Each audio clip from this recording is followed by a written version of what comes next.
you awake? I thought I heard you get up. Yeah, I'm awake. Sorry, I just can't sleep.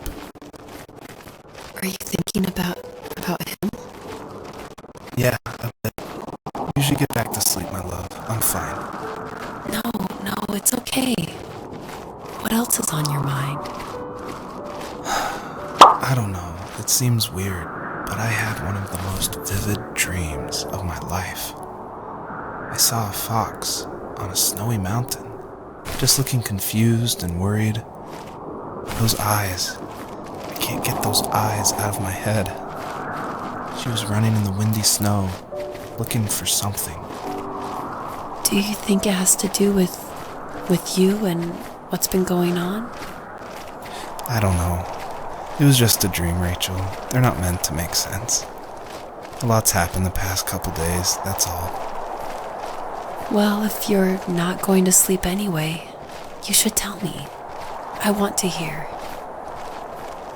All right.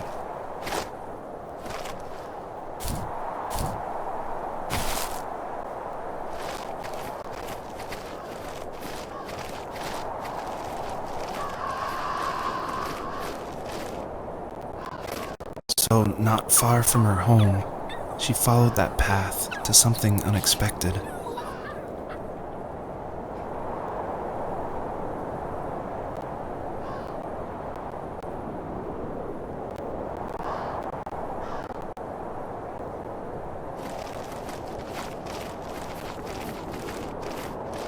She couldn't stay, though. She had to find her other two children. So she took that path. She followed it towards something ancient. Something with answers.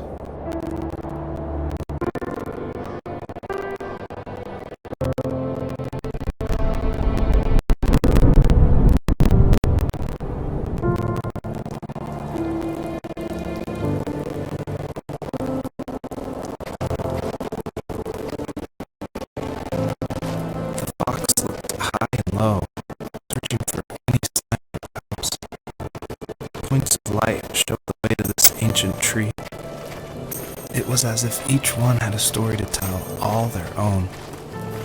The land was trying to tell my story, too. I felt like I was right behind her the whole time.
As a kid, did you ever do show and tell in your class?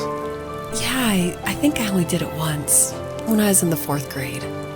You know how my life was around then. I wanted to show my class what helped pass the time and distracted me, so I brought a dozen paper cranes I had made. I think I told everyone how badly I wanted to be a bird and fly, embarrassingly enough. Don't be embarrassed. Every kid wants to fly. For me, it was another toy from my dad, a wooden boat. I remember guarding it so carefully in my hands as I walked into class. When I sat down, a group of boys immediately made fun of it. They asked which trash can I found it in, or why an ugly log was my favorite toy. When I got up, I didn't even want to tell them my dad had carved it. I said it was a joke gift my friends had given me. Kids can be so cruel. Some of them are. I shouldn't have let them get to me, but it did. It's amazing we bounced back at all.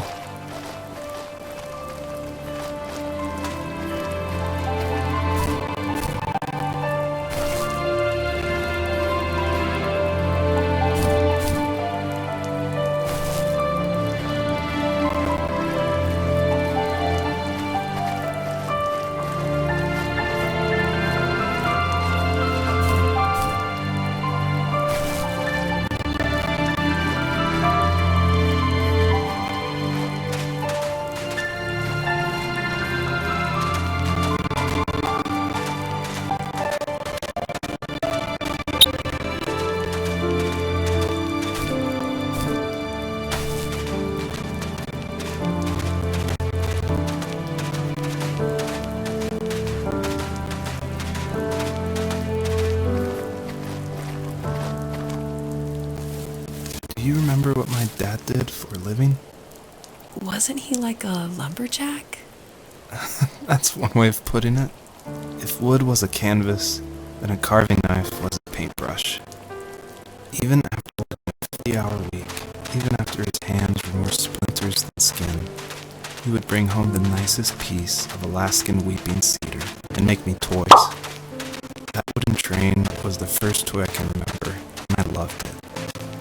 I just knew from a young age I was going to be a lumberjack, like my father.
Usually those kids would leave me alone, but somehow they could tell I was different.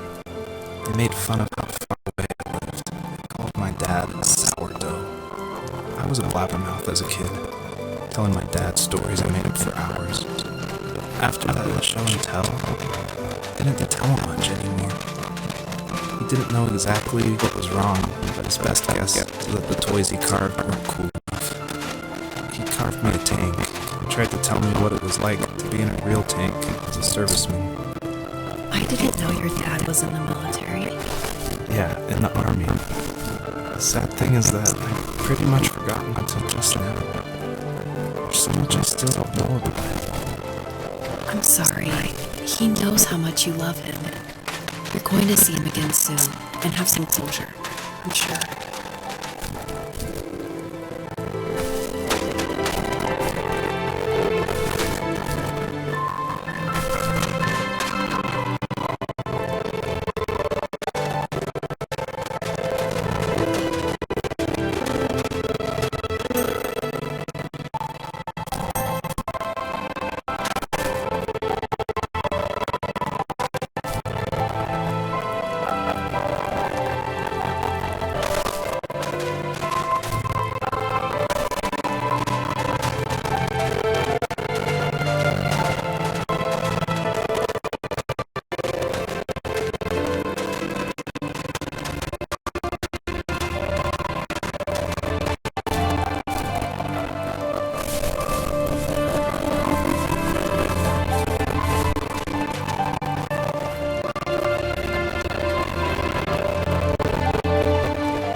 asked myself, why talk to anybody anyway?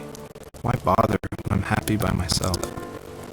I started drawing a lot, mostly animals I saw in the woods by my home. I then imagined designing my own hideouts with things like TVs and pantries full of chips and cookies. I think that idea of leaving home and drawing blueprints started my career. I found a lot of solace in that. I'm not surprised, but I did the same thing, you know? There's something special about having a place to call your own. And now look at us. Well, you count renting in an overpriced city. It's as close as we can get for now.